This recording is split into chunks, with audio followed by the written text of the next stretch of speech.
Naka-ready na ba tayo?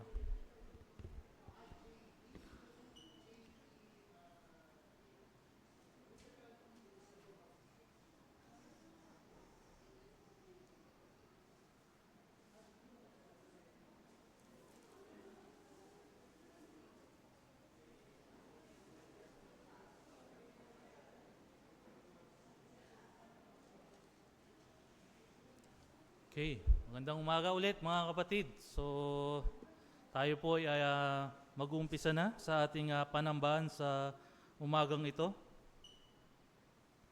At hiniling ko po ang lahat na let's settle down at please put your phone in silent or in vibrate mode, no, para hindi po tayo makaabala for this morning service. At binabati ko po ang lahat ng mga narito ngayon. At yung maging yung mga aming mga bisita, kung meron man, meron po ba tayo mga bisita? Mga ushers? Yan, pangalan niya ate? Tina? Ina. Ayun, kapangalan ng anak ko. So, good morning and welcome, Ina, sa aming panambahan sa umagang ito at naway makinabang ang iyong kaluluwa sa pakikinig ng salita ng Diyos. And also, ang ating mga FB Live viewers, no? Magandang umaga po sa inyong lahat sa iyong patuloy na pagtunghay sa amin. And ilang pagbati lang, no, sa ating mga kapatid na magdiriwang ng kaarawan sa linggong ito, no? At unang-una na sa aking listahan si Brother Kenji. Brother Kenji, nandiyan na ba? So, maligayang bati sa iyo kapatid. And also kay Ate Zenny Cruz. Yan, parang nakita ko na siya kanina eh. So, ayun. Happy birthday, te. And also kay Sister Tina Kising na nasa abroad ngayon. And also kay Sister Denny. Happy birthday, kapatid. And we have also our anniversary celebrant, no? Sila Kuya Roger and Ate Glo. So, yan po ay sa May 5, no? And it's their 25 years, no? Anniversary, silver anniversary. So, batiin po natin ito ating mga kapatid in our fellowship today, mamaya po, during lunch time. And also, announcement, mamaya po ay meron pa rin po tayong prayer meeting. Yan. So welcome po sa mga bisita po pang dumarating. Morning po, Ma'am Susan. So mamaya po yung ating pong prayer meeting, pangungunahan po ni Deacon Ray. So that is around 1 p.m. And also this is the first Sunday of the month. So mamaya po ay yung ating Lord's Table. So tayo po ay formal na mag-uumpisa for the call to worship. At muli po, magandang umaga sa inyong lahat, sa lahat ng mga taga-subaybay namin sa FB, mga bisita namin. And it's really a delight, no, na tayo ay nagtitipon at we come to the Lord in this morning worship service, no. And ito yung pagkakataon natin na tayo makapagpasalamat sa buong sanglinggo na ang Diyos ang siyang naggabay sa atin, nagbigay ng proteksyon, no? And tayo ba ay nakapagpasalamat na sa mga bagay na ito? So, kung di pa ay maging ugali natin, no? Mga mananampalataya na tayo laging magpasalamat, and especially this day, no, na tayo'y magsasamba at magbibigay ng pasasalamat at papuri sa ating Diyos na siyang provide ng protection sa atin sa buong isang linggo. And really such a blessing, no, na tayo ay narito ngayon, no, healthy, at merong pagkakataon na tayo ay sumamba at magpasalamat sa ating Diyos na buhay. Kung bakit tayo ay nabubuhay, no, ay hindi lang ito basta pagpapala, kundi if we go deeper on this moment, ay ito'y habag ng Diyos sa atin, no? It is the mercy of God kung bakit tayo ay patuloy na gumigising sa umaga, meron tayong hininga sa araw na to, and we have that opportunity bilang isang mananampalataya na tayo ay narito sa gusaling ito upang magpasalamat at magpuri. And sinasabi dito sa Lamentations 3:22-23, no? Very familiar verse, no? And sabi po rito, the steadfast love of the Lord never ceases. His mercies never come to an end. They are new every morning. Great is your faithfulness. When I search this verse, no, pag tinignan natin ito ng deeper, no, at napatanong ako sa sarili ko I have this question in my thoughts, what if God rests from this mercy? No? Sabihin natin na isang araw na magpahinga ang Diyos sa kanyang habag. Parang masyado mahaba pa nga yung one day, no? Isipin na natin kung 1 hour or even a few minutes. I can't imagine what it remains sa ating Diyos na banal, kundi yung kanyang galit or puot and vengeance to all the sinners. Kaya kagalakan na tayo ay ang Diyos, ang kanyang habag ay laging bago tuwing umaga. No? They are new every morning. Kaya ito'y paanyaya ko, no? Inaanyahan kong lahat na sa ating pagsamba at paglapit sa Diyos na buhay at banal, ay ituon natin ang mga bagay nito in a deeper sense sa ating pagsamba sa umagang ito. At ito'y pagkakataon na makapagpasalamat tayo sa kanyang biyaya at habag by consecrating ourselves in worship this morning. Tayo po'y manalangin. O aming Diyos na banal, kami ay tunay na namamangha, Panginoon, sa iyong kabutihan. Kung bakit, Panginoon, kami ay narito pa, ay dahil sa iyong biyaya at habag. Salamat, Panginoon, sa iyong kabutihan na kami ay binigyan mo ng pagkakataon na makalapit, makatungo sa gusaling ito upang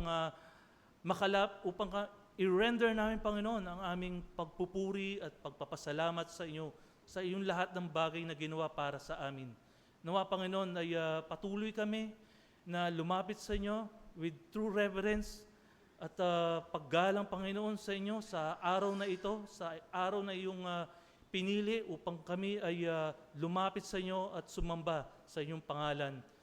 Nawa, Panginoon, ay buksan mo, Panginoon, ang aming puso sa aming paglapit ngayon sa umagang ito.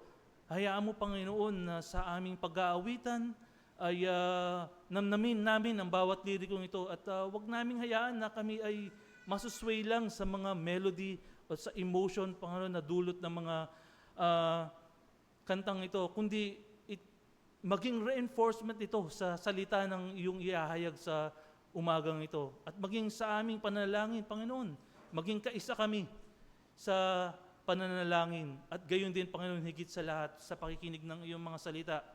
Buksan mo, Panginoon, ang aming mga isipan, ang aming mga pandinig, upang ang lahat ng mga salitang aming marinig ay tunay na maging karunungan at wisdom, Panginoon, sa amin. And let our heart be transformed dahil alam namin kung gaano karumi ang aming puso. At dalangin namin, Panginoon, ang mga salitang ito ay kagalakan din at ma-witness namin ang kapangyarihan ng iyong pagliligtas sa mga taong makakarinig na wala pang tamang ugnayan sa inyo. May this be a day of salvation to them. Salamat, Panginoon, sa iyong patuloy na paggabay sa amin sa araw na ito. At ang lahat ng aming gagawin ay mauwi lamang sa iyong kapurihan at kalwalatian. Ito po ang aming dalangin sa pangalan ni Kristo Jesus. Amen. At para po sa ating unang hymno, ay ating pong aawitin ang hymno. Galing po ito sa hymn 683 sa Trinity Hymnal. Ang title po nito ay Praise Him, written by Fanny Crosby. Ito po ay isang hymno ng praise, declaration of praise na makikita po natin doon sa koro, no? Ay sinasabi po ito na yung kanyang excellent greatness ng ating Panginoong Hesus. And in first stanza, binabanggit dito that He is our Redeemer. And like a shepherd, He guard us and protect us in His arms. And sa second stanza, and that is what He did actually, no? When He laid His life for us sinners, crucified, bore the sorrow to give us hope and eternal salvation. So this hymn is ought to sing with joyful conviction and to remind us the victory we have in Jesus. So sa mga makakatayo po, ay let us all stand and sing this hymn.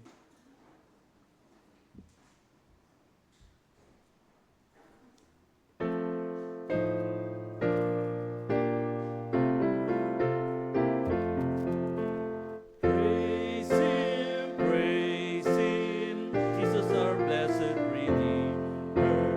Sing, O earth, His wonderful love proclaim. Hail Him, pious archangels in glory. Strength and honor give to His holy name. Like a shepherd, Jesus will guard His children. In His arms He carries them all day long. Praise Him, tell of His excellent greatness.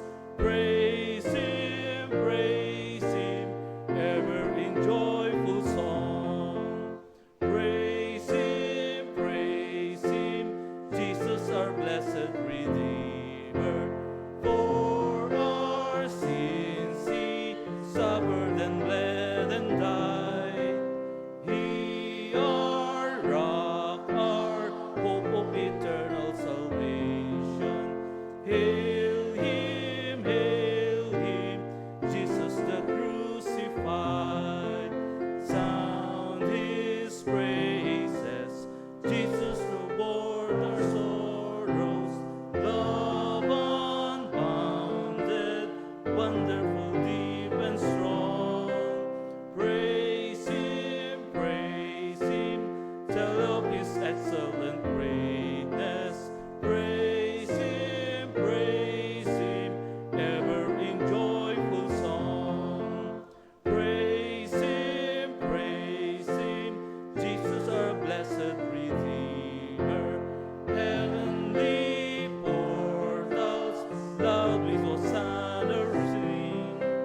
Jesus, Savior, reigneth forever and ever.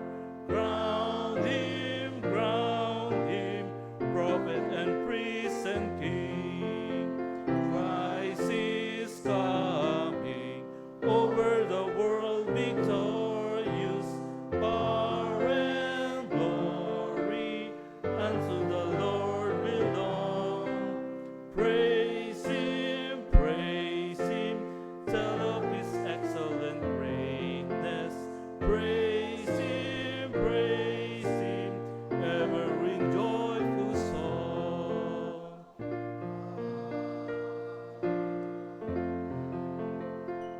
Tayo po makakaupo na. Okay. Tayo po iaawit pa ho ng isang hymn, no? For our second hymn. Ito po ay matatagpuan sa hymn 133 from our Trinity Hymnal Book. Ang title po nito ay O for a Thousand Tongue to Sing. So this is another hymn of praise that emphasizes the triumph of His grace, no, of our Lord Jesus Christ. So kung meron po kayong titingnan na napakahalagang stanza dito sa hymnong ito, ay yung stanza number 4. Ang sabi po rito, He breaks the power of reigning sin. He sets the prisoner free. His blood can make the foulest clean. His blood availed for me. Kung ito yung tunay na dahilan, no? Bakit tayo ay nagpupuri at binibigay natin yung ating mataas na pagsamba sa ating Diyos. That Christ set us free from the bondage of sin and cleanse us by His precious blood. naway sa pag-awit natin ng himnong ito ay we truly sing this with conviction. So let us sing, "Oh, for a thousand tongues to sing."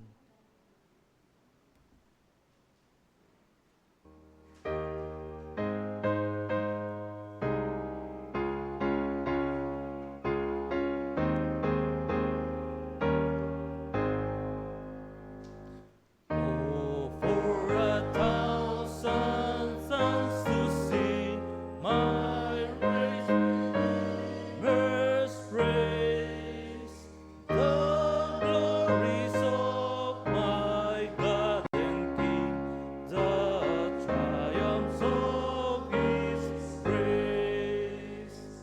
My gracious Master and my God, assist me to proclaim, to spread through all the earth abroad the honors of Thy name. Jesus, the name that charms our fears, that bids our sorrow cease.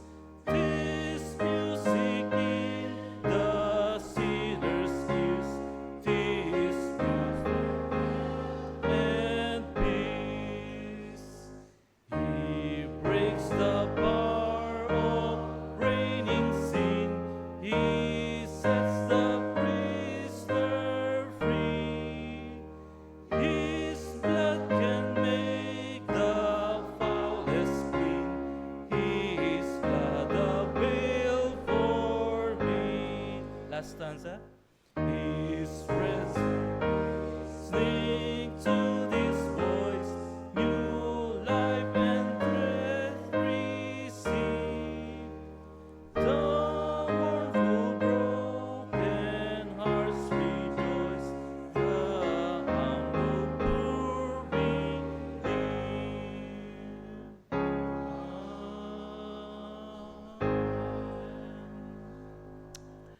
Tayo po ay dadako sa ating pagkakaloob at pagbibigay at hingiling ko po ang ating mga ushers to assist us in distributing yung ating pong basket, offering basket. So isang paalala lang po sa atin bilang mga mananampalataya sa pagbibigay, ang pagkakaloob ng may kagalakan and gaya po ng itinuro sa atin, no, yung proportionate giving, no, kung paano po tayo pinagpapala ng Panginoon ay naway maging tapat po tayo sa ating pagbibigay.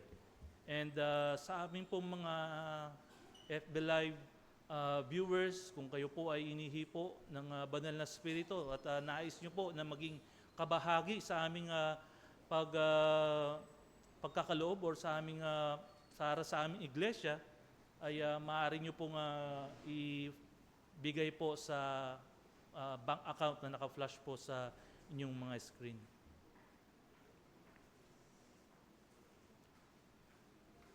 Sige po, tayo po panalangin po natin ang mga kaloob na ito. Aming dakilang Diyos na siyang tunay na nagkakaloob ng lahat ng mga bagay sa amin dito sa mundo. Kami nagpapasalamat sa mga biyaya at pagpapalang ito at sa mga kamay na iyong patuloy na pinagpapala upang kanilang maging good steward, Panginoon, sila ng iyong mga pagpapala sa kanila. At dalangin namin, Panginoon, ang mga pagpapalang ito ay tunay na magamit ng maayos para sa ikalalawak, Panginoon, ng iyong salita sa mandako mo, Panginoon, dalhin ang aming iglesia o aming mga gawain, Panginoon, sa lugar na ito. Nawa, Panginoon, ay kayo po ang siyang patuloy pa rin na maitaas, maluwalhati kahit sa aming pagbibigay. Salamat, Panginoon. Ito po ang aming dalangin, pasasalamat sa Panginoon Kristo Jesus. Amen. And para po sa ating scripture reading, ay tayo po ay nagpapatuloy sa series ng Matthew. At tayo po ngayon ay nasa Matthew 22. No? At tayo po ay pangungunahan ni Brother Bridge para sa text reading.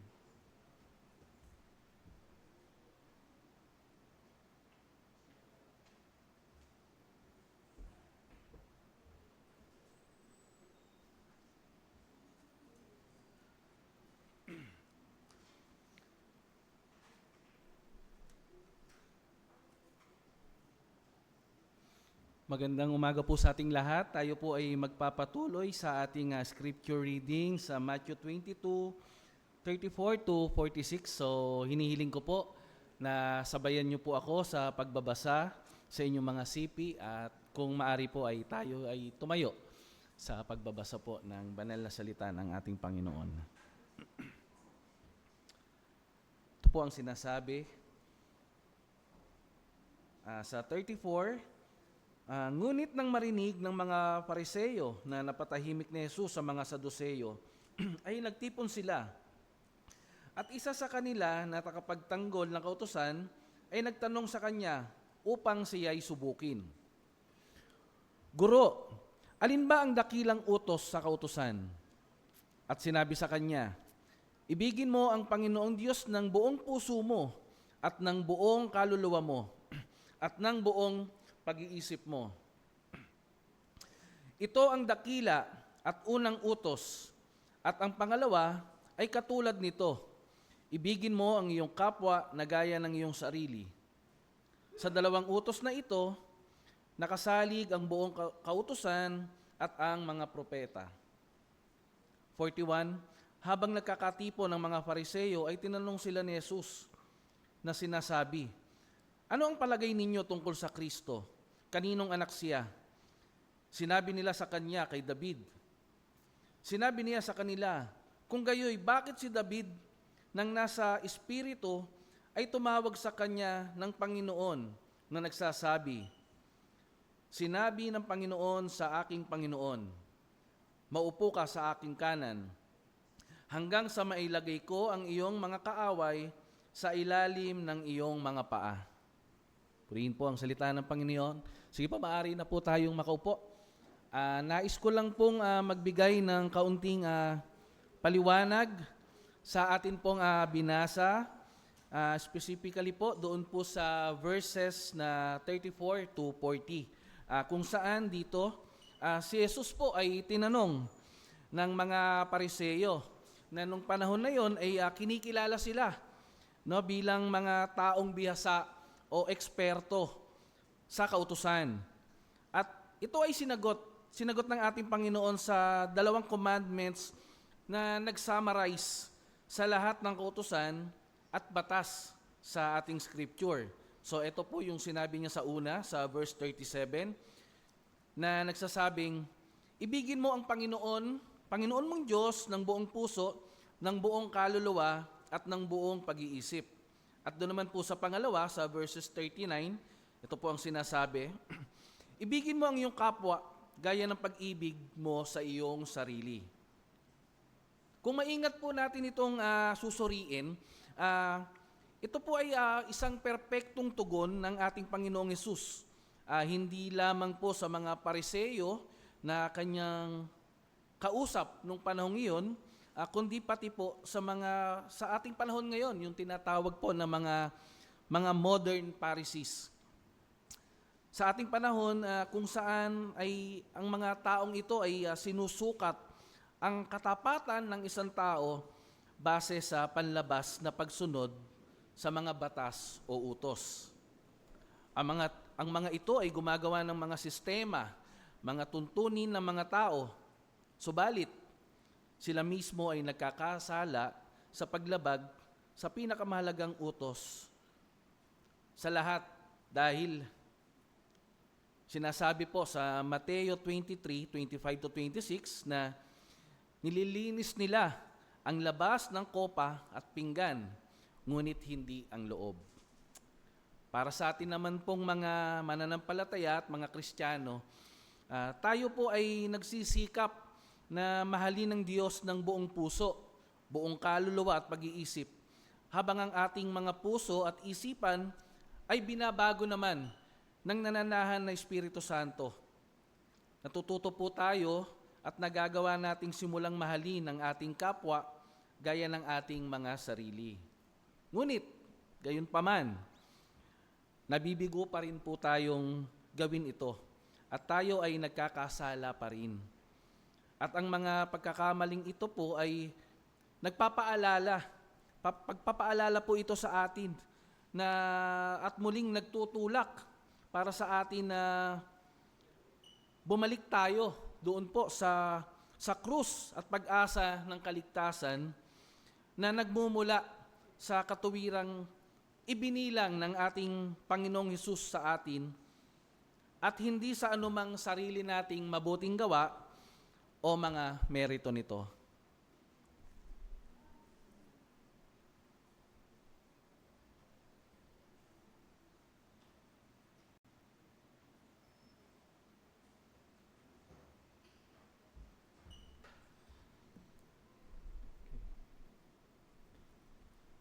Bago po tayo dumako sa pangangaral ng salita sa pangkalatang panalangin ay aawit pa ho tayo ng isang hymno bilang paghahanda.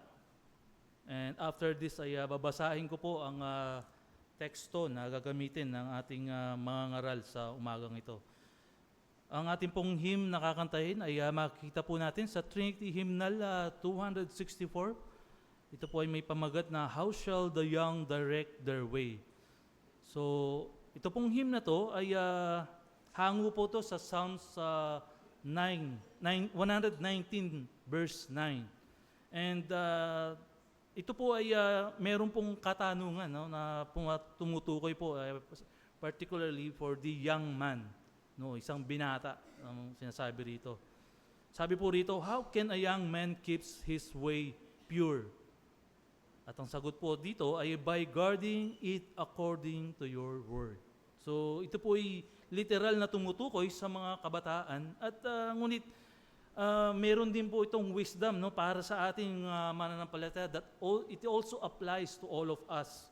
And then makikita po natin on that succeeding verse nung 119, on Psalms 119 doon.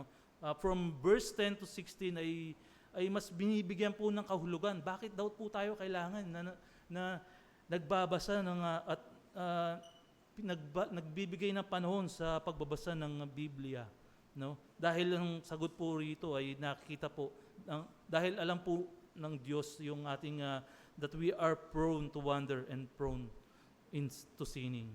So may the lyrics of this hymn be our prayer this morning as we listen to the word of God. So let us sing this hymn, How Shall the Young Direct Their Ways?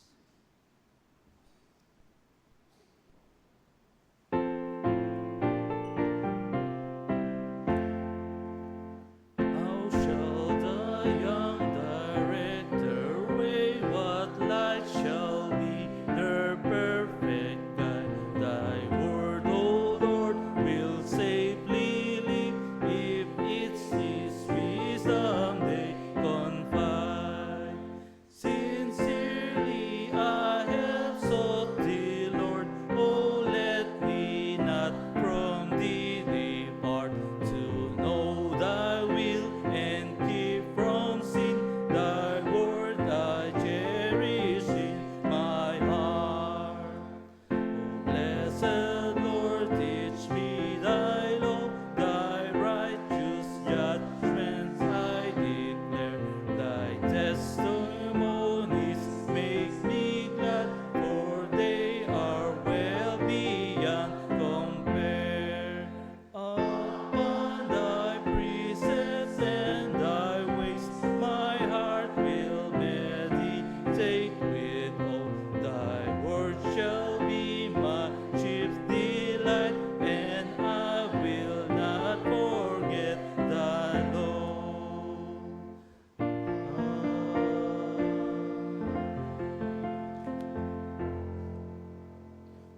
So ako pong babasahin yung tekstong gagamitin para sa pangangaral. Ito po ay matatagpuan sa Acts 2 from Psalms ba? Okay.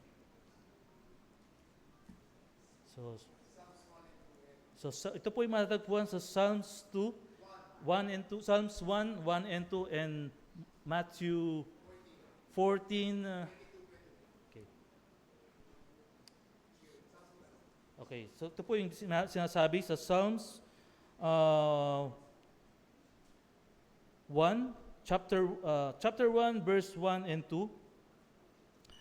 Mapalad ang taong hindi lumalakad sa payo ng masama, di tumatayo man sa daan ng mga makasalanan, ni umuupo man sa upuan ng mga manunuya, kundi nasa kautusan ng Panginoon ang kanyang kagalakan at nagbubulay-bulay araw-araw at gabi sa kanyang kautusan. Tayo po'y magja-jump sa Matthew 14, from verse 22 to 23.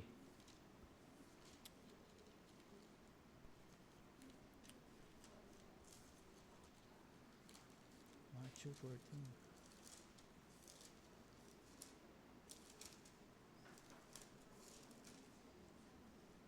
Okay, so ito naman po ay sa Matthew 14 verse 22 to 23.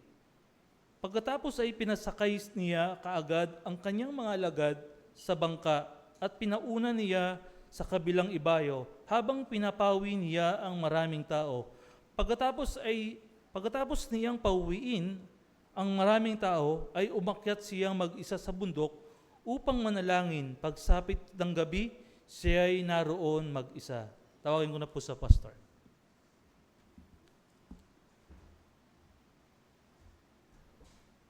Salamat, Brother Marbs. Marami po tayong mga kapatid ang di nating kasama ngayong umaga because it's a long weekend and some of them are out of town. 2 families or almost 3 families are out of the country.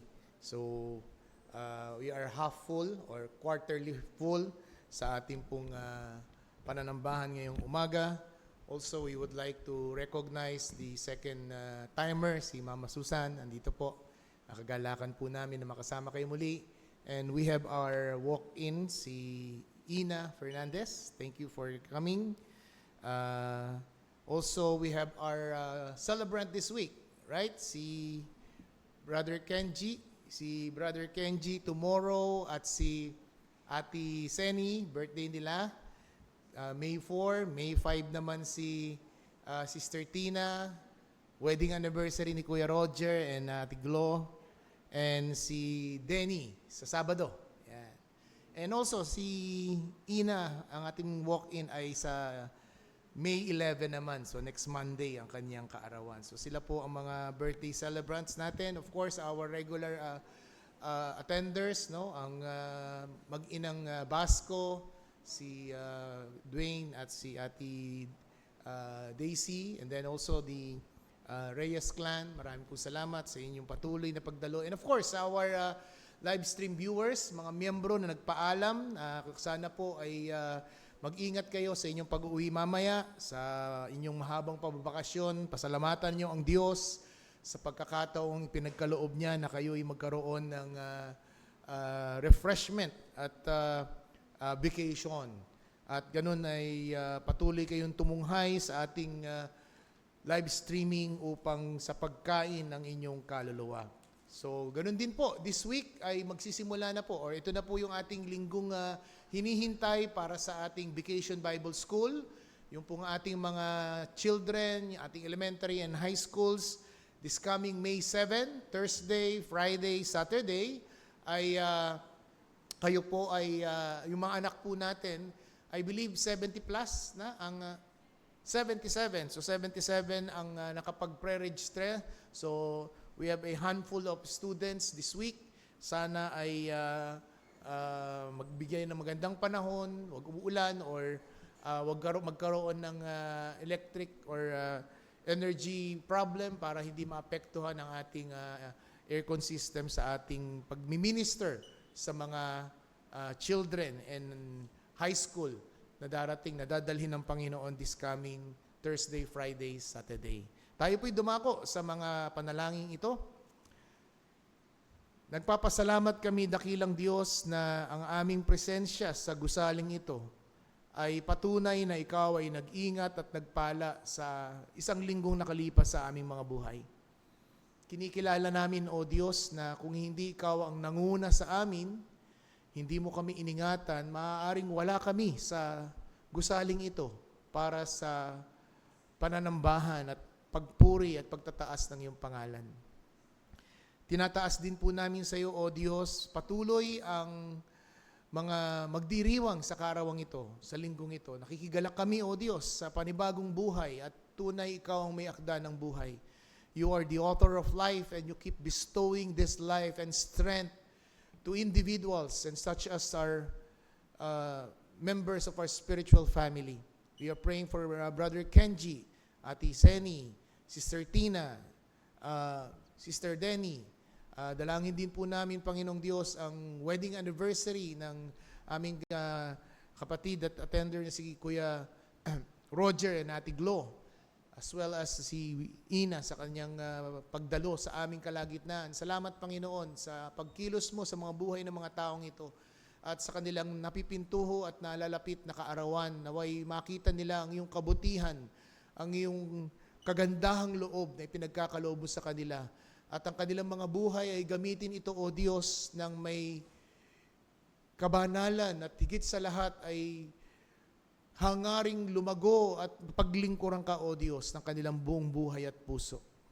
Salamat din, Panginoong Diyos, sa patuloy na naranasang long weekend at nagkaroon ng pagkakataon ng mga pamilya na magkaroon ng pagsasama-sama, ma-refresh at ma-recharge, O Diyos. We pray for the different families that are in the out of town right now. Kayo po ang mag-ingat sa kanila at naway ma-enjoy nila, O Diyos, ang nature, ang iyong creation at ang makita nila, O Diyos, na ang lahat ng bagay na ito ay pagpapala mo para sa kaisasisiya namin, O Diyos. At dalangin po namin ang traveling mercy mo sa kanila, Panginoon. Maging sa mga pamilya na nasa abroad, na nasa Europa, O Diyos, na ingatan mo ang Cunanan clan, ang Kissing clan, O Diyos. Ingatan mo sila sa kanilang patuloy na paglalakbay hanggang sa makarating sila sa May 11 next week, O Diyos. Dalangin din namin, Panginoon, ang aming paghahanda na ginawa in months past ago, ang aming DBBS, Vacation Bible School, na kung saan this coming Thursday ay mangyayari na, O Diyos. Salamat po sa 77 registrant of students. Dalangin po namin ang pangunguna ni Deacon Danny at ang aming eldership in training sa kanyang pagpapacilitate ng gawaing ito, O Diyos. Tinataas ka namin, Panginoong Diyos, na kayo ang patuloy na mapaparihan at ang iyong mga salita ay maituro sa mga batang ito sa tema naming The God of Creation. Tunay nga, Panginoong Diyos, na mamulat sa mga batang ito na ikaw ang manlilikha at kami ay mga bahagi lamang ng iyong nilikha at kami ay may tungkulin at may pananagutan sa iyo bilang aming manlilikha. Kasangkapanin mo, O Diyos, ang mga kapatirang nag-volunteer, ang mga teachers, ang mga sponsors and donors. Kayo po ang patuloy na maitaas at tunay sa gawaing ito at proyektong ito, ikaw ang mapapurihan at paparangalan. Tinataas din po namin, O Diyos, ang buong araw na ito ng aming pag-o-observe ng dakilang araw ng aming Panginoong Jesucristo.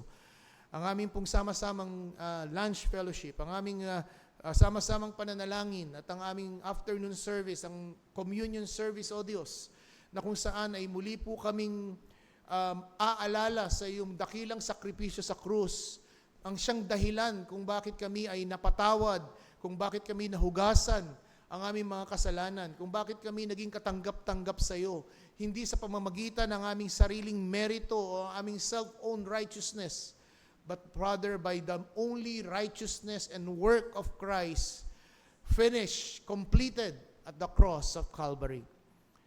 Maging Panginoong Diyos, sa umagang ito na nasa tugatog kami, nasa peak of our worship, your word is being delivered by your humble servant, by your erring servant. Dalangin po namin, Panginoong Diyos, na kasangkapanin mo ang iyong lingkod, itago mo sa iyong banal na dugo at krus, at ang iyong kapangyarihan at ang iyong karangalan ang maihayag sa aming kalagitnaan. Maitaas ka nawa.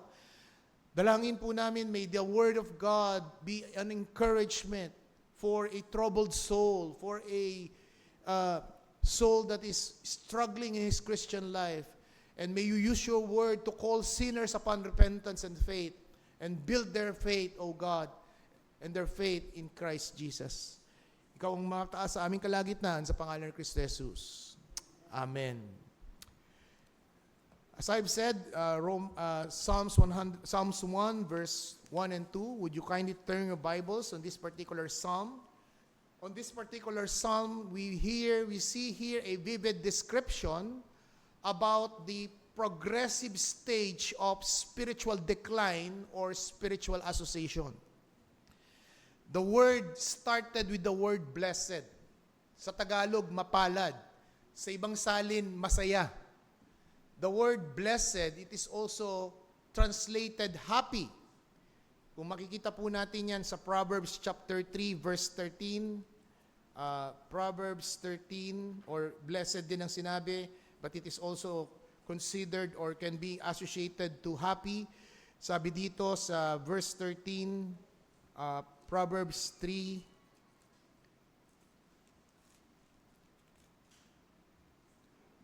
verse 13, blessed is the one who finds wisdom and the one who gets understanding. Verse 8, chapter 8, verse 34. Chapter 8, verse 34. Here we find, blessed is the one who listen and watch daily at my gates and waiting besides my door. Job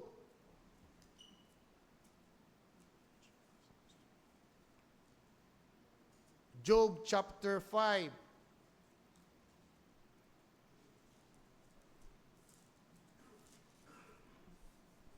Verse 17.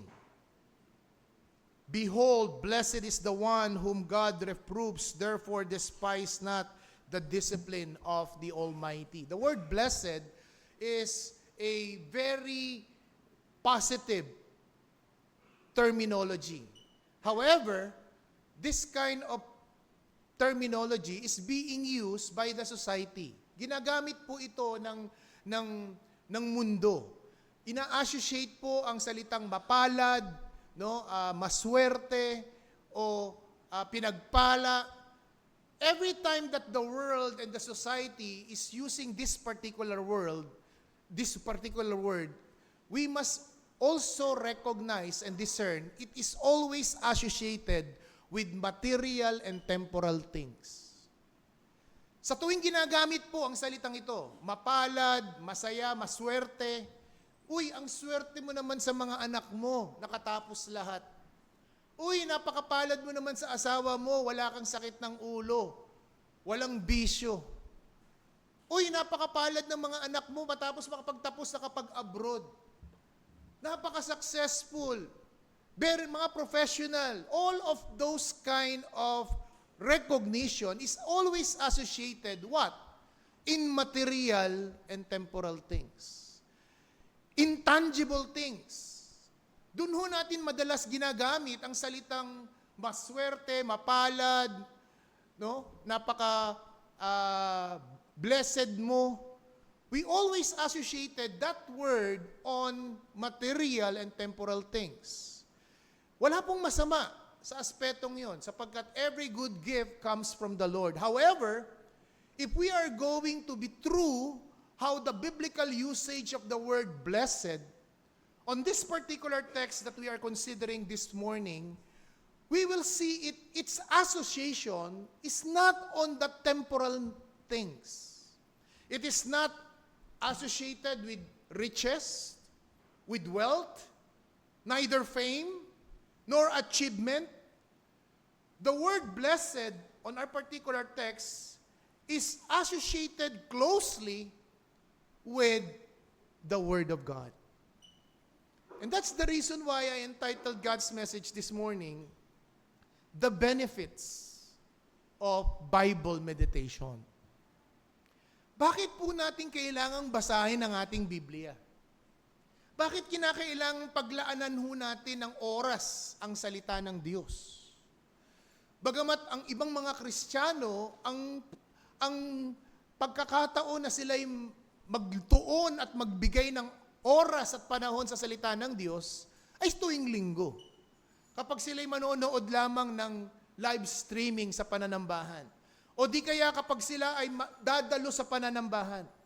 They are all ears and all eyes. But from Monday to Saturday, as you engage in this sinful world, Are you arming yourself? Inaarmasan mo ba ang iyong sarili? Nagdadala ka ba ng sandata upang labanan ang mga tukso? Mga daily struggles ng isang Kristiyano, ng isang mananampalataya sa kanyang pang-araw-araw na lakad. As we go back to this particular text, here we see, blessed is the man, not because it is associated with temporal things. You will not see in the text, blessed the man because he's rich. Blessed is the man because he's successful in his business. Blessed is the man is because he has an achievement in life. But what we can see in the text clearly is the association of living towards the negative things. Kaya makikita po natin dito mga kapatid, ang apat na bagay. The four things that we will see here, or the four description of what characterize a blessed man. 3 negative and 1 positive. The 3 negative is you will find in verse 1. And the simple positive is in verse 2. In which we will make some lessons, the benefits of Bible meditation. Let's look and dive into the 3 negative first. Ang sabi po dito, blessed is the man who does not walk, or who walks not in the counsel of the wicked. Mapalad siya, hindi dahil sa meron siyang mga bagay na tinatangkilik. Hindi dahil sa meron siyang achievement, meron siyang possession, meron siyang treasures, meron siyang malaking negosyo, meron siyang magandang pamilya, meron siyang magandang kabuhayan. As I've said, that's how the world perspektibo ng mundo yun eh. Yung mga mapalad at maganda at maswerte, sa mata ng tao, sa mata ng mundo, lahat yan associated in material and personal things. But as a Christian, as a Bible-believing Christian, as a true disciple of the Lord Jesus Christ, we ought to elevate our mindset when we use the word blessed. Here we see the first behavior in a negative, which is blessing for a person if he does not walk with the ungodly. Particularly, sabi dito the counsel of the wicked. The word ungodly, or other translation wicked, it refers to those whose lives are not regulated by God. Ito po yung mga klase ng uri ng tao na maaaring successful sila sa mundo, may achievement sila sa mundo, tinitingala sila ng mundo, nirerespeto sila ng mundo, and yet, ang kanilang paraan ng pamumuhay ay hindi ayon sa regulasyon ng salita ng Diyos. Ang tawag dito ng salmista is ungodly. Wicked. Maaaring ang isang tao ay sasabihin niya, hindi ako lumalabag sa batas ng tao. I'm a very law-abiding citizen. Hindi ako nang aapak ng aking kapwa. And yet, that person, or that person he had achievement, he is living a promiscuous life.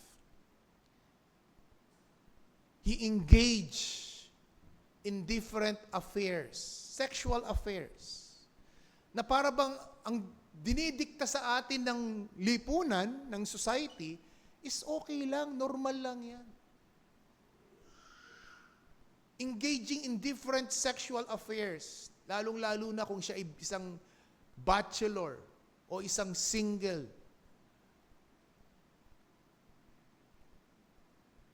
They may not be evil as in a criminal sense, but because they their lives are not regulated by the Word of God, they are considered and categorized and branded by the Scripture as wicked and ungodly.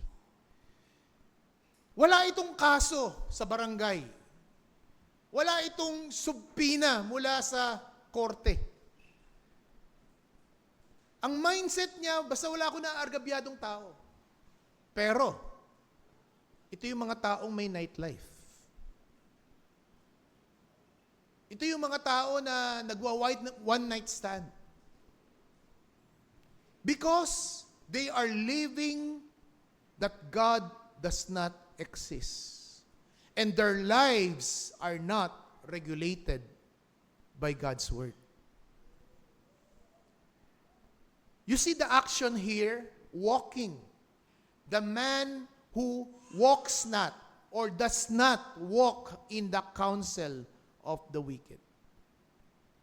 I used to remember, during the time na bata pa kami, at yung we have our reunion, our family reunion ng mga Magsino. Yung aking mga tsuhin na mga self-righteous. Sinasabi nila, we are a good provider, umuuwi ako sa aking bahay, sinasamahan ko o nakikisama ako sa iyong tiyahin. And yet we know, as children during those time, they have some mistress. There is one thing na pinayo sa akin ng tsuhin kong ito na hindi ko makalimutan hanggang sa ngayon. Ang sabi niya sa akin, pamangkin, ito tatandaan mo. Subukan mo lahat. Tikman mo lahat. At kapag ka nagkaroon na ng bunga, hanggat may lupa, takbo. Imagine you. Di ko talaga makalimutan yan. I was in my high school, going to college. Kasi ganun yung mga reunion namin mga tsuhin yun na medyo nag-uunahan kami sa pagmano, yung tsuhin ko, napakalaki ng rili ng singsing. Pagmano ko, sinuwag ko, nagduguan ako rito. Sasabihin ng tsuhin ko, Stella, kita mo yung anak mo, suwag ng suwag, hindi ba nakikita ang laki ng bato ko? So, nagre-reunion sila na paayabangan ng achievement and everything. That counsel that I received may be funny. Merong element of, sige, makakaiwas ka eh. Pero according to this are counsel that is outside of the regulation of God's Word. This represents the stage where you listen to advice, specific worldviews, trends, and philosophies of the world that are not regulated by the Scripture. I-discern nyo na lang, no? You just discern. Discern this. Bakit sa isang pinikula o sa isang telenovela na ang tema ay pag-ibig, laging merong scene ng sex? Right?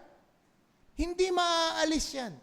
Sa any story or love story, and yet, hindi natin makita, we will not going to discern that the teaching of the Scripture, sex is within the bounds of marriage. Pero sa presentation ng Hollywood, ng Universal Pictures, ng Paramount, everything, and even local, even our telenovela, even the series in Netflix, it is always associated that sex is equals love. But that love is not bounded and regulated by Scripture. Here we see it is a danger of letting one's mind to be shaped with no spiritual and biblical foundation. And that's the reason why teenagers, youth, young professionals, you have to arm yourself. You need biblical knowledge, how to regulate your lifestyle. In choosing a career, in choosing a lifetime partner, choosing a work, you have to discern spiritually. Mataas nga ang trabaho. Mapapariwara naman ang iyong kaluluwa sa pagkaing kaluluwang espiritu. Hindi mo alam, temptation pala ng kaaway yun. Look at Lot, yung pamangkin ni Abraham. Naakit siya sa ganda ng grassland. Hanggang later on, nandoon na siya sa loob ng city of Sodoma and Gomorrah. Secondly, not only a blessed man is the one who does not walk in the counsel of the ungodly, but here in verse 1 as well, blessed is a man who does not stand in the path or way of sinners. The sinner refers here is the one who missed the mark. That is the simple definition of sin. What is sin? Is to miss the mark. Yung bullseye, di ba, pag hinit mo yon nung dark at hindi mo tinamaan, you missed. And that is the meaning of sin. On this particular aspect, pinapakita po dito ng salmista na it is a deliberate missing the commandments, the statutes, the precepts, the ordinance of the Lord. Sila na talaga yung oftenly defying God's moral standard. Yung una, hindi niya ina-apply. Naive siya. Ignorant siya. But this time, there is the deliberate deviating the moral standard, God's moral standard. Ito po yung isang tao na talagang tahasang nilalabag niya na ang batas. Kumbaga sa panahon natin sa ating mga government official ngayon, hindi daw mali yung i-bend yung law. Walang mali to bend the law. And the third is in the same verse. Blessed is the man who does not sit in the seat of mockers or scornful. This represents the final stage of spiritual hardness. If you could notice in verse 1, meron siyang stages and degree. Naglalakad, tumayo, and then after tumayo, umupo. Can you describe it biblically in your mind? Yung tao, naglalakad siya. Pero dahil sa meron siyang napansin, ito yung dahilan kung bakit siya huminto sa kanyang paglalakad. Hanggang siya tumambay siya. Hanggang sa nagmasid siya. Hanggang nagbigay siya ng oras at panahon.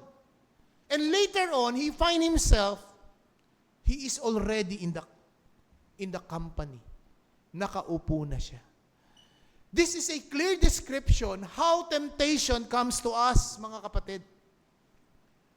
Fellow Christians and believer in the Lord, this is a graphic description how temptation is luring us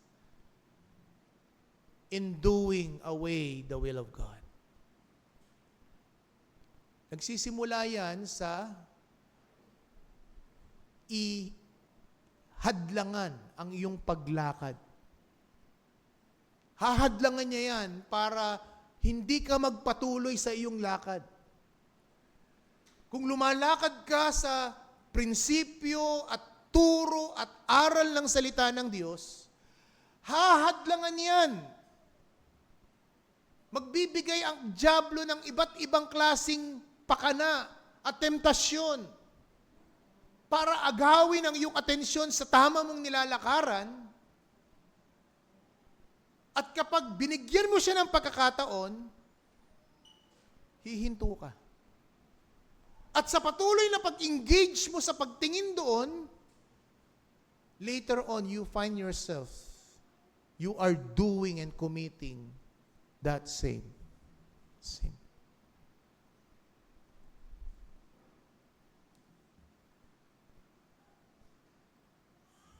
On the other hand, that fourth is in verse 2. Take notice the word but in verse 2. But his delight is in the law of the Lord. The word but is very important to give us an idea of verse 1. It is a conjunctive word, but to give us a contrast in verse 2. That's the beauty of the word but. It is giving us a different perspective. Iba? At minsan, nakakatakot yung salitang but. Kasi pag nagpaka-konsulta ka sa doktor, nagpa-lab test ka, everything, Dok, kamusta ang resulta ko? Okay naman. Di tuwa-tuwa ka, no? Pero pag sinabi ng doktor, but, naku po. Kasi, yung mga naunang statement, pag nilagyan mo ng salitang but, there is a contrast. There is a different direction. It is just like, lumapit ka sa professor mo, Prof, kamusta po yung exam ko? Okay naman. Maganda naman recitation mo, maganda yung assignments mo, maganda yung attendance mo, perfect attendance ka, but, bagsak ka sa final exam. Yari ka. That's the word. Ganun kabigat yung but, mga kapatid. That's why in verse 2, makikita natin dito a different shift from the walk to stand to sit.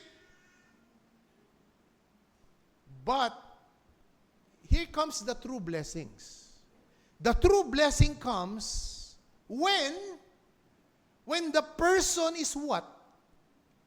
When the person engage, deepening his mind, his heart, his soul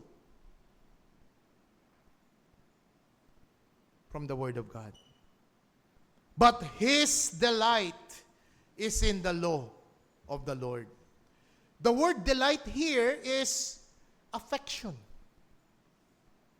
intimacy. You are being drawn.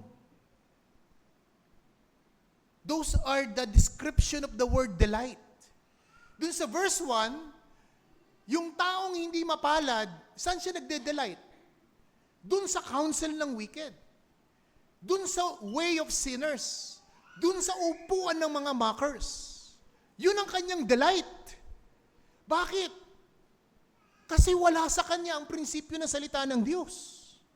Pero, sa verse 2, ang isang tao na mapalad, ang kanyang delight ay nasa salita ng Diyos.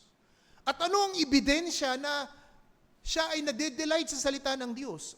The following sentence, and His law, He meditates it day and night. The one who engage in Bible meditation is the person who is considered blessed. And final point, what are the benefits of engaging in biblical meditation? By the way, kamusta ang yung biblical meditation last week? Kinakatamaran ba natin? Wala ba tayong maayos na sistema sa pagbabasa natin ng Biblia? Kaya nagiging tamad tayo?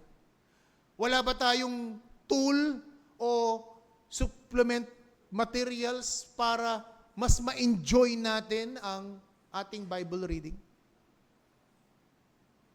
And this morning, may I encourage you to go back, to read, to cherish, to delight the Word of God. And let me draw you 3 benefits in having or engaging in biblical meditation. First, engaging in biblical meditation, we engage into the spiritual primary means of grace. Alam niyo po ba na ang pagbabasa ng Biblia, kalakip nito ay ang panalangin. Ito ang pangunahing sandata na ipinagkaloob ng Diyos sa isang Kristiyano, sa isang tunay na mananampalataya, para makinabang ang kanyang kaluluwa. These means of grace are a divinely appointed instrument primarily through which God communicates His grace to His people. And this means of grace is the instrument in which God will strengthen the faith, convey spiritual blessing, and nurture the believers with their union with Christ. There is no other secret in our Christian growth, in our Christian walk, in our Christian life, other than the Word and prayer.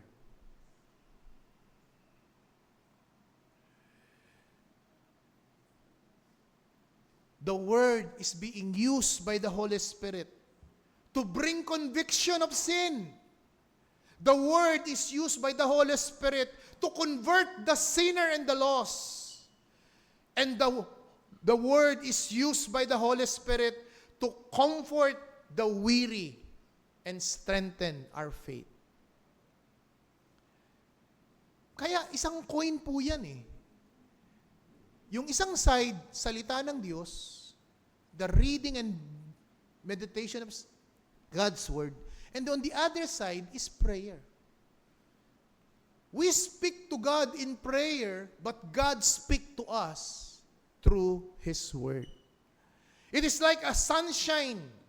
Or think of a sunlight without sunlight. Or think of a sun without sunlight. A plant cannot grow without sunlight. Kaya nga nilalabas natin to, nanunuyo na nga. Oh. Kasi hindi naaarawan. Di ba? Same with us. Without the Word, our faith, your faith, will not flourish. Gaya ng inawit natin kanina. Ano ang magiging gabay ng isang kabataan? How shall the young direct his way? By the precepts, by the ordinance, by the commandments of God. The Word is the light by which we see Christ. The Word is the bread that spiritual nourishes our soul. The Word is the sword in which we fight temptation and our remaining sin. Spiritual growth cannot occur without regular intake of God's Word. Kaya sa mga kapatid at mga Kristiyano na ang inyong pagkain ay tuwing linggo lang, sasabihin ko sa iyo, kulang na kulang yan. Kulang na kulang yan upang magtagumpay ka sa iyong pamumuhay mula Lunes hanggang Sabado.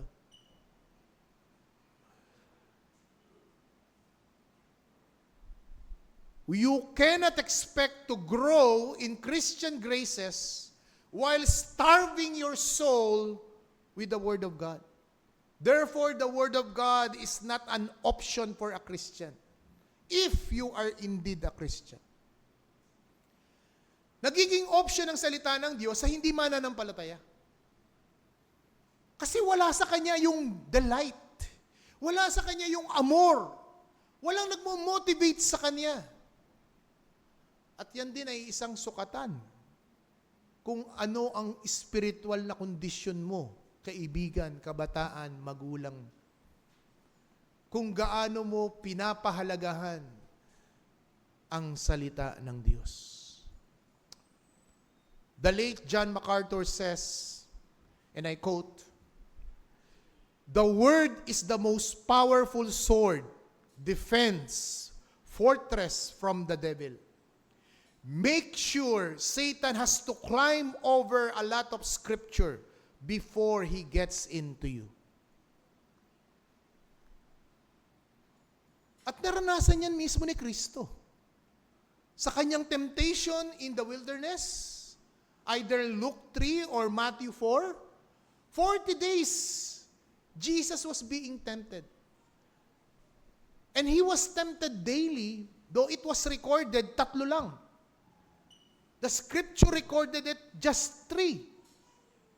But the text says, it implies that he was tempted daily.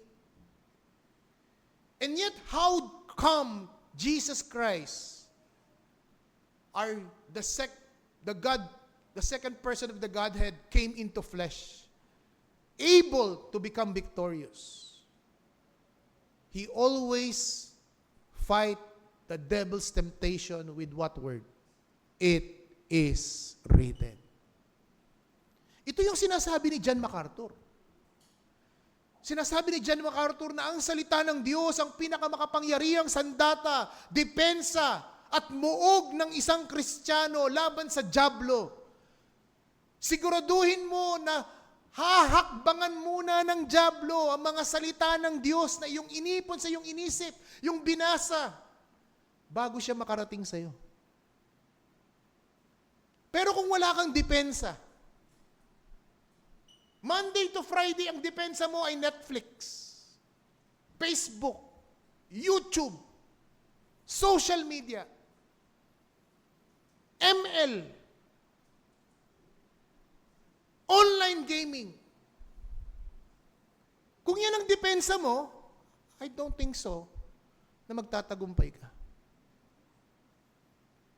Yan din ang dahilan kung bakit napaka-kritiko mo sa kapatid. Napakabalat sibuyas mo. Because of your spiritual negligence. Secondly, prayer as the means of grace. Hindi lamang ang salita ng Diyos, but prayer. Here we see the appointed means of drawing near to God. Hebrews 4:16. Turn your Bibles to Hebrews chapter 4, verse 16.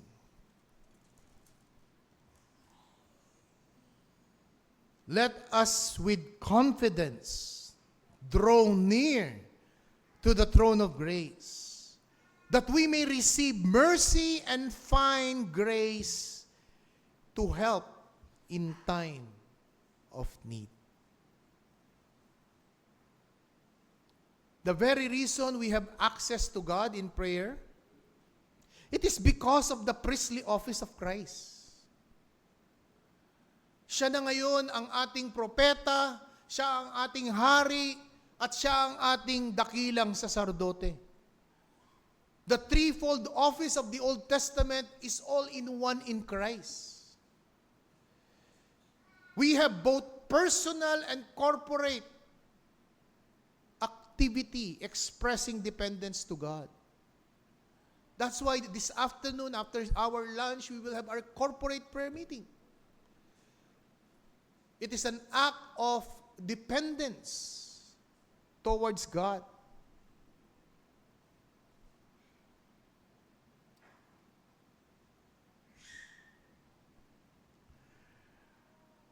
As a child instinctively cries out to a parent. Di ba normal sa bata yun, sa isang infant? Na kapag kailangan niyang kumain, kailangan niyang palitan ng diaper, o di kaya kailangan niya ng comfort, iiyak siya. Iiyak siya para makuha niya ang atensyon ng kanyang magulang.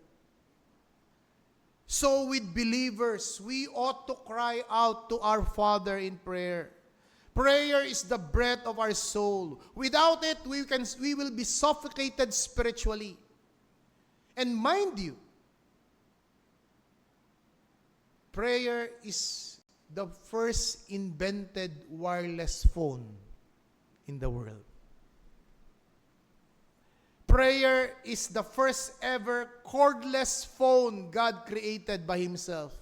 It never loses its signal. It will never ever to be discharged. You can use it anytime, anywhere, and God name it prayer. Ang araw-araw at buong araw mong hawak, cellphone mo. Pero ang cellphone mo nauubos, nadi-discharge, nadi-deplete. But God gave you the most powerful cordless phone. And God called it prayer. So sa dalawang ito, evaluate mo ang iyong buhay Kristiyano. How do you engage in these two important means of grace? Are you feeding yourself with the Word of God daily? Are you eager to hear God's Word preached? Do you read your Bible privately and meditate on it? Do you spend time in prayer? O baka naging mechanical na lang? Huwag naman sana, no, mga kapatid? Huwag naman sanang mahulog tayo dun sa mechanical activity na for the sake ng panalangin, manalangin ka. Sige, bago kumain, manalangin tayo. Bago matulog, manalangin tayo. Totoo yun. Maganda yun. Tama yun. But ang point ko dito, ginagawa mo ba ito para talagang makinabang ang iyong kaluluwa? O naging isang formality of religion na lang? Kung ito ay naging isang formality of religion, hindi ito magkakaroon ng buhay. Wala itong magiging epekto sa'yo. That's why when you engage to it, make sure your mind and heart is with it as well.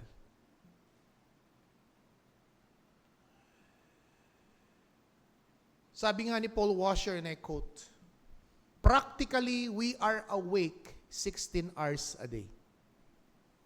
Di ba 24 hours a day? 8 hours, ilagay mo na yung sarili mo doon na natutulog ka 8 hours. And that left you 16 hours. Yung another 8 hours sa trabaho. Assume mo nagtrabaho ka 8 to 5. Paglabas mo ng 5, hindi ka naman matutulog ka agad, di ba?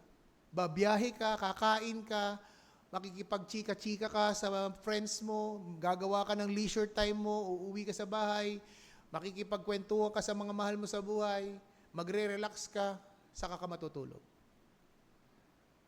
So practically, each one of us, we are spending 18 hours awake. But on those 16 hours awake, but on those 16 hours awake a day, we are behind enemy lines. Ang ganda nung sinabi ni Paul Washer. For 16 hours, we are behind enemy lines and being influenced by the world. What we hear, what we see. Yung movies na sinasabi ko na nahalina kayo sa ganda ng love story ng Korean novela. Are you exercising discernment in watching your favorite programs? But you don't know the world is feeding our mind until we discern it. If you don't engage in spiritual solitude, if you don't engage in biblical meditation and prayer, and you miss the Lord's day, you're not gonna able to overcome the spiritual battle of sin and temptation. Ginagarantihan sa inyo ni Paul Washer na if you are spending 16 hours a day and you are not engaging in daily spiritual feeding for your soul, you will not be victorious in your daily battles in your Christian life. Assumption nyo, no? Kung 8 hours ka natutulog. Pero yung iba rito, hindi naman 8 hours natutulog eh. 4 to 3 hours nga lang kasi nakahiga na, nag-i-screening pa. Diba? Nag-i-scroll pa. So, bawas pa yung 6-8 hours ng tulog. Nakadagdag pa uli dun sa 16 hours a week. Let us remember, mga kapatid, a disciplined Christian is not controlled by pleasure, but he is controlled by Scripture. A godly life is not built on a day. It is not built on a year or a single event, but a daily practice of prayer and renewing of your mind by the Word of God. George Whitefield says, and I quote, "Study without prayer is atheism. Prayer without study is presumption. We must read it and with humbly teach with teachable spirit. Do not read the Bible to complete your checklist, but read it to be transformed." There are times na we fall into formality of religion. Sige, para sabihin na nag-devotion ako, bubuklat ka. Babasa ka ng isang chapter o babasa ka ng isang verse. Tapos checkan mo na yung checklist mo. Tapos na, done. May we not fall in that kind of formality of religion.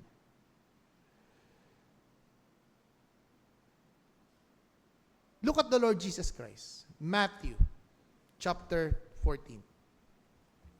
Matthew 14,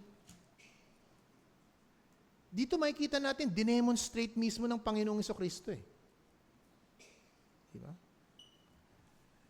And also in Luke, no, marami pang talata sa Luke na in-isolate ni Kristo ang kanyang sarili para makiniig at magkaroon ng panahon sa kanyang Ama.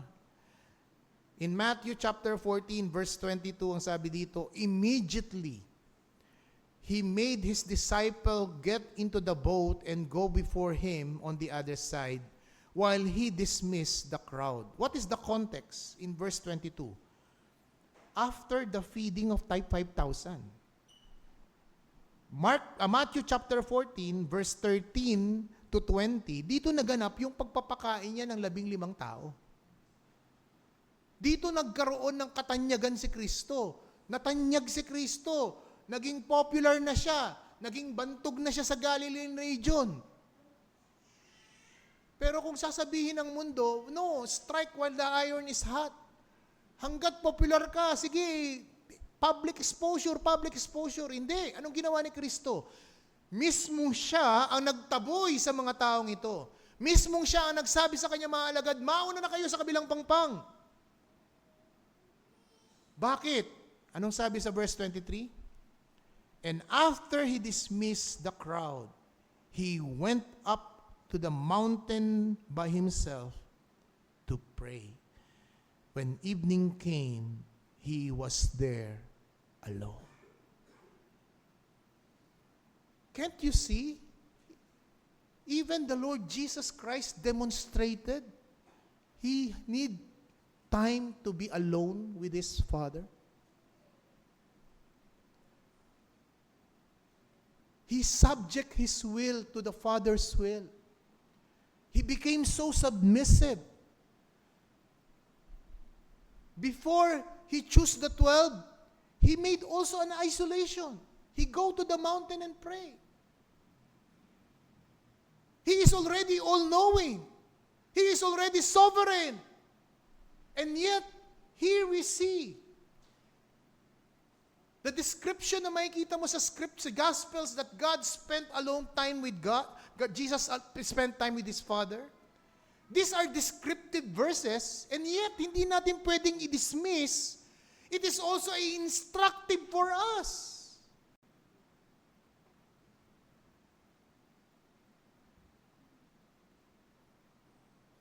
Pero ang tanong, bakit prayer lang si Kristo? You know why? Because He is already the living Word. He is the incarnate Word. In fact, one of the titles of Jesus is what? Turn your Bibles in Revelation 19. Revelation 19. Verse 11 to verse 13. Revelation 19, verse 11 to 13. "And then I saw heaven open. Behold, a white horse. The one sitting is called Faithful and True. And in righteousness he judges and makes war. Verse 12, his eyes are like flame fire, and his head are like many diadems, and he has blood. And the name by which he is called is the Word of God. Hindi niya na kailangan mag-devotion. He just need to pray. It's because he is already the Word of God.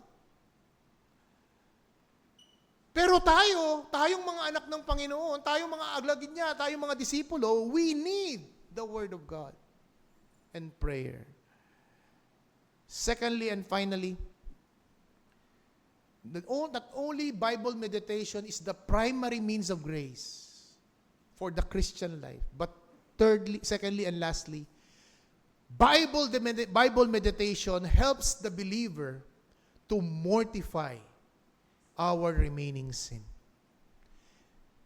Kumbaga, ito yung cleansing ingredient sa ating Kristiyanong pamumuhay. Yung ating quiet time, yung ating Bible devotion is the powerful discipline to put to death the remaining and sinful habit in us. Psalms 119 verse 11 tells us, your word I have treasured in my heart, that I may not sin against you. Reverse the verse. I have sinned against you because I have not treasured your word in my heart. Paul says, Colossians 3:5, put to death therefore what is earthly in you, sexual immorality, impurity, passion, evil desire, covetousness, which is idolatry. Let us remember, man's heart is an idol factory. As John Calvin says, ang puso ng tao, punong-puno yan ng mga idolo. Magmula sa mga simpleng gadget, sa mga leisure, sa hobbies, sa entertainment. Subalit sa panahon na ikaw ay nagkakaroon ng pagmumuni-muni at nagpapakumbaba sa panalangin at pagbubulay-bulay ng salita ng Diyos, anong ginagawa? Na-expose ang ating mga kasalanan. Ikaw mismo nakikita mo, natuturuan ka kung ano yung mga dapat mong limitahan sa buhay mo. I would like to close with this illustration. There is a Center for Biblical Engagement. This is a subsidiary of our Daily Bread Ministry International. Yung gumagawa ng Daily Bread, ito po yung nag-conduct ng survey, a scientific research and survey, sinurvey niya 100,000 Christians all over the world. And he named the research, the survey, the power of four. The power of four. Now, over few years, ito po ang kanilang nakitang data. Yung mga Kristiyano na nagbabasa ng Biblia 1 to 3 times a week, wala hong significant result na nangyayari sa kanilang Kristiyanong pamumuhay. But kapag sila po ay nag-engage sa pang 4 times and more, ito po ang resulta. Those Christians whom they have surveyed and researched, who read their Bibles and pray 4 times and more, this is the report. 62% drop from excessive alcohol use. 59% drop from viewing pornography. 59% drop from engaging in sexual activity outside marriage. 40% drop from gambling activities. 31% drop from anger behavioral issues. 28% drop from lying and gossiping. And 20% drop from neglecting their families. It is a scientific research. with complete data. It shows that there is a spiritual significant transformation from our Bible meditation. From Bible information to Bible transformation. From Bible information to life integration and application. This is a powerful tool, mga kapatid. And above so, we have more sound doctrinal devotional materials. We have our 1689 Confession of Faith. We have our Baptist Catechism. We have the morning and evening Spurgeon devotion. The Love of God by D.R. Canson. These are sound devotional materials that can help you grow spiritually.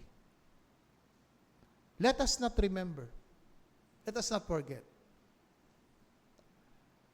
God has given us enough tools to live a Christian life victorious. It's up to you. Nasa disiplina mo, nasa paraan kung paano mo isasagawa ang paglago. Ito ang hamon sa mga hindi mananampalataya. Hindi mo talaga nanaising basahin ang iyong Biblia. Subalit, nais kong iparating sa iyo, kaibigan, kabataan, sa aming mga manonood. Yan ay indikasyon na napakalayo mo pa sa biyaya ng kaligtasan ng Panginoon. You know why? Ang mga nagtataglay lang ng pagnanais at hangarin na magtumunghay sa salita ng Diyos, makinig ng pangangaral ng salita ng Diyos, sila ang mga kaluluwang kinikilusan, inaakay ng banal na Espiritu sa katwiran at kaligtasan. Kaya habang ang mga mahal natin sa buhay ay panay pagtanggi, indikasyon yan. Prueba yan, ebidensya yan, na ayaw nilang iwanan ang kanilang delight on the world because that's their master. That's their Lord. And they don't want to submit and to surrender to Christ and King Jesus. May this be a challenge for you. Because if we go back to Psalms 1, anong sabi dito? In verse 4 or verse 3 to verse 6, He is like a tree planted in the stream of waters that yields its fruit in season, and its leaf does not wither. In all that he does, he prosper. Verse 4, the wicked are not so, but like a shaft that winds drives away. Therefore the wicked will not stand in the judgment, nor the sinners in the congregation of the righteous. For the Lord knows the way of the righteous, but the way of the wicked will perish. You choose. Are you going to the path of the righteous, or you want the way of the wicked? Each way has its own consequences. Bear that consequences. Batahin mo yung consequences na yan. Hindi mo pwedeng iwasan ang consequences na yan. There are only two ways, the way of the righteous and the way of the wicked. But look at the last two words. The way of the wicked will perish. Make your mind. Are you going to submit to King Jesus and walk in the path of righteousness, or keep on living in the way of the wicked? And I guarantee you, you will perish. Tayo manalangin. Aming dakilang Diyos, mangusap ka sa mga kaluluwang narito at maging sa mga nanonood sa amin. Hamunin sila, O Diyos, sapagkat ang nakasalalay sa pangangaral ng salita ng Diyos na ito ay buhay at kamatayan. Langit o impyerno, katwiran o kapahamakan. Banal na Espiritu, lumalapit kami sa iyo na ikaw ang magbigay ng konbiksyon, pangungusap, pagtuturo sa bawat isa sa kapakinabangan ng aming kaluluwa sa pangalan ni Kristo Jesus. Amen.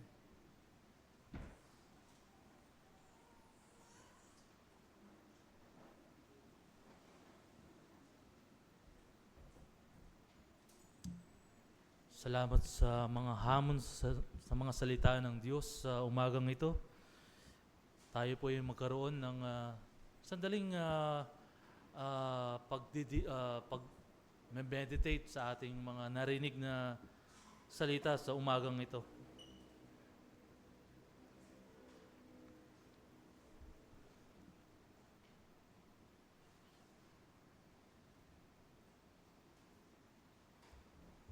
Just like what the Bible said, let those who have ear, let them hear. At nawa ay we meditate doon sa mga narinig nating mga salita sa umagang ito. And as we sing this hymn, Speak, O Lord, sabi rito doon sa first stanza, no, that to receive the food of your holy word, take the truth, plant it deep in us, shape and fashion us in your likeness. Naway ang mga salitang ito ay hindi lang basta natin narinig, no? At when we when we sing this song ay naway hindi lang tayo maging emotional dun sa dating nung pagkanta, kundi talagang namnamin natin yung narinig natin sa umagang ito. And I would like to invite everyone to stand and let us sing this last hymn, Speak, O Lord.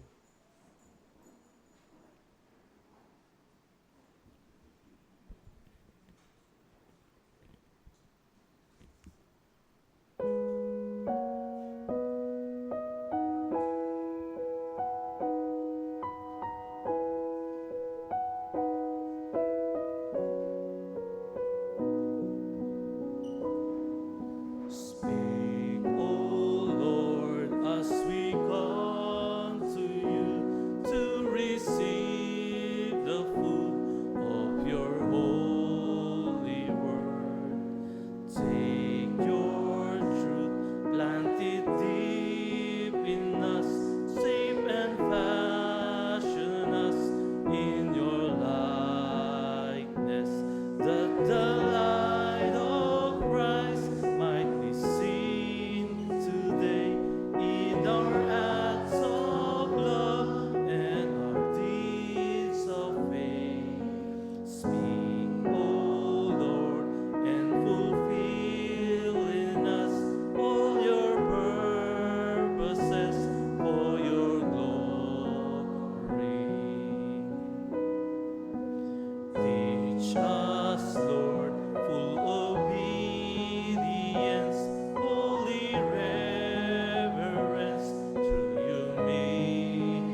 sing the doxology.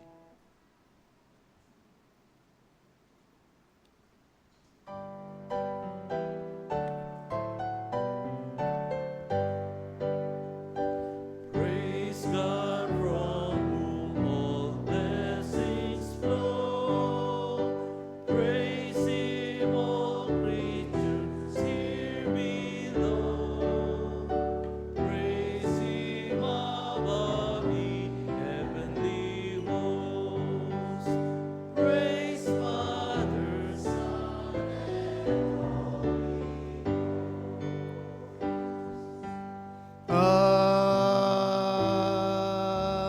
Amen. At ngayon, tanggapin natin ang pagpapala ng Diyos, ang pag-ibig na pinatunayan ni Kristo Jesus sa krus ng Kalbaryo, at ang banal na Espiritu na siya maglalapat ng mensaheng ating narinig magmula sa araw na ito at sa araw ng bukas, sa buong isang linggo, na naway bigyan natin ang oras at panahon ng ating pananalangin at ang ating pagbubulay-bulay ng salita ng Diyos para sa kapakanan ng ating kaluluwa, sa pagpapayabong ng ating pananampalataya at pagtatagumpay laban sa kasalanan, ngayon at sa susunod nating pagkikita. Siya nawa. Tayo po mapu sandali para sa ating mga announcement. Again, sa children or students, no, elementary and high school, please, if you have not yet registered kayo. 77 na ang registrants. So this coming Thursday na po ito, May 7, May 8, and May 9, 9 o'clock to 12 o'clock, dito po sa ating church building. Also, makipag-coordinate po kayo sa ating Sunday School Superintendent, no, si Deacon Danny, sa issues about donations, sponsorship sa pagkain ng mga teachers and mga bata. It is very much welcome. And especially yung pong graduation sa Sabado, yung gifts, medyo nangangapa pa po tayo dyan. So please, your generosity would be highly appreciated. Happy birthday, no, kay Brother